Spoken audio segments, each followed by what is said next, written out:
یہاں تیری طوفانی موجیں ٹوٹیں گی۔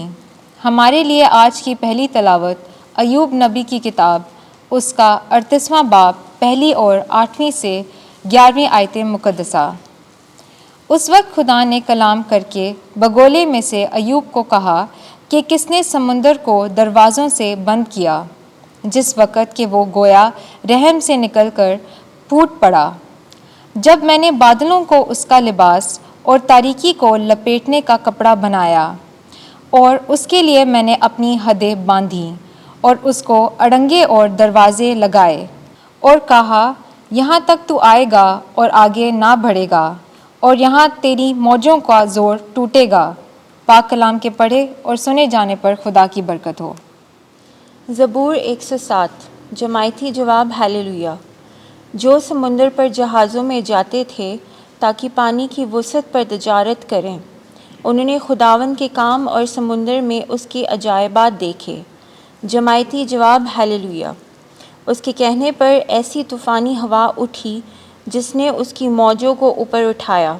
وہ افلاک تک چڑھتے اور گہرائیوں تک اترتے تھے، اور وہ مصیبت کے سبب سے پگھل گئے۔ جماعتی جواب ہیلیلویا۔ اور اپنی تنگی میں انہوں نے خداوند کو پکارا تو اس نے ان کو ان کی تکالیف سے باہر نکالا۔ اس نے تند ہوا کو دھیما کر دیا اور سمندر کی موجیں ٹھہر گئیں۔ جماعتی جواب ہیلیلویا۔ اور وہ خوش ہوئے اس لیے کہ وہ تھم گئی، اور وہ ان کو بندرگاہ مقصود تک لے گیا۔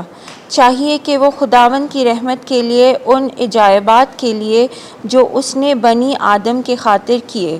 جماعتی جواب ہیلیلویا۔ اب یہاں نیا مخلوق ہے۔ آج کے لیے ہماری دوسری تلاوت مقدس پولس رسول کا دوسرا خط کرنتھیوں کے نام، اس کا 5واں باب، اس کی 14ویں سے 17ویں آیات مقدسہ۔ اے بھائیو، ہم مسیح کی محبت کی گرفت میں ہیں، اس لیے ہم یہ سمجھتے ہیں کہ جب ایک سب کے واسطے مرا تو سب مر چکے، اور وہ سب کے واسطے مرا تاکہ جو جیتے ہیں وہ آگے کو اپنے لیے نہ جئیں، بلکہ اس کے لیے جو ان کے واسطے مرا اور پھر جی اٹھا۔ بس اب سے ہم کسی کو جسم کی روح سے نہیں پہچانتے، اور اگرچہ ہم نے مسیح کو بھی جسم کی روح سے پہچانا تھا، مگر اب سے نہیں پہچانیں گے۔ اس لیے اگر کوئی مسیح میں ہے تو وہ نیا مخلوق ہے، پرانی چیزیں گزر گئی ہیں، دیکھو سب چیزیں نئی ہو گئی ہیں۔ پاک کلام کے پڑھے اور سنے جانے پر خداوند کی برکت ہو۔ خداوند آپ کے ساتھ ہو۔ انجیل مقدس مرکز کے مطابق اے خداوند تیری تمجید ہو۔ چوتھا باب 35ویں سے 41ویں آیت۔ یہ کون ہے کہ ہوا اور سمندر بھی اس کی اطاعت کرتے ہیں؟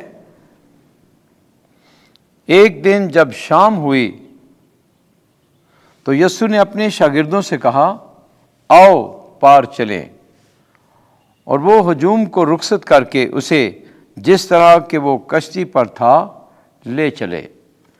اور اس کے ساتھ اور بھی کشتیاں تھیں، اور بڑی آندھی چلی، اور لہریں کشتی پر یہاں تک لگیں کہ کشتی پانی سے بھری چلی تھی، اور وہ پچھلی طرف گدی پر سو رہا تھا۔ تب انہوں نے اسے جگا کر کہا، اے استاد، کیا تجھے فکر نہیں کہ ہم ہلاک ہونے کو ہیں؟ اور اس نے اٹھ کر ہوا کو جھڑکا اور جھیل سے کہا، خاموش، ساکت ہو۔ تو ہوا بند ہو گئی اور بڑا امن ہو گیا۔ اور اس نے ان سے کہا، کیوں ڈرتے ہو؟ اب تک ایمان نہیں رکھتے؟ وہ نہایت ڈر گئے اور آپس میں کہنے لگے، یہ کون ہے کہ ہوا اور جھیل بھی اس کی اطاعت کرتے ہیں؟ انجیل مقدس کے وسیلے سے ہمارے گناہ معاف کیے جائیں۔ اے مسیح تیری ستائش ہو۔